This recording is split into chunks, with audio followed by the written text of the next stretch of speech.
Сәлем достар, каналыма қош келдіңіздер. Бүгін бисквитті сүзбелі пирог дайындаймыз. Өте әдемі көрінеді және дәмі де сондай ерекше болады. Міндетті түрде жасап көріңіздер. 300 грамм сүзбе аламыз. Желательно майлы болғаны жақсы. 80 грамм қант және 1 ас қасық толтырып кукурузный крахмал саламыз. Осыны блендермен жақсылап езіп аламыз. Кішкене біркелкі болғанша, енді әдемі біркелкі болмайды, қою болғаннан кейін.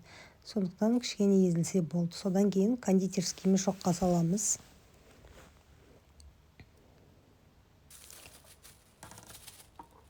Бұны бір шетке қойып бисквитін дайындайық. Ол үшін бізге 3 жұмыртқа керек, 100 грамм қант, кішкене тұз.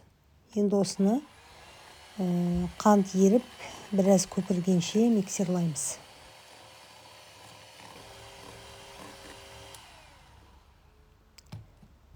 Енді осының үстіне 80 грамм сұйық май, 100 грамм сүт, 170 грамм ұн саламыз, 8 грамм қопсытқыш және кішкене ғана ванилин. Осыны енді төменгі жылдамдықта біріктіреміз.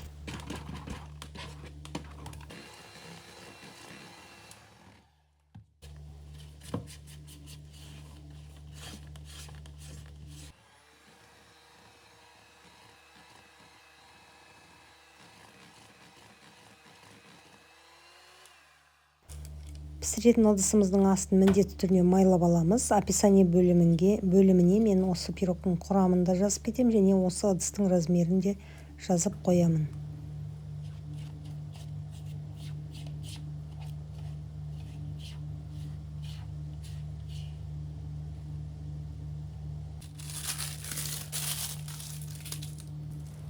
Бағанағы кондитерский мешоктағы сүзбен осының үстіне отсаживать етеміз. Әдемі узор беріп, өздеріңіз осылай салсаңыздар болады.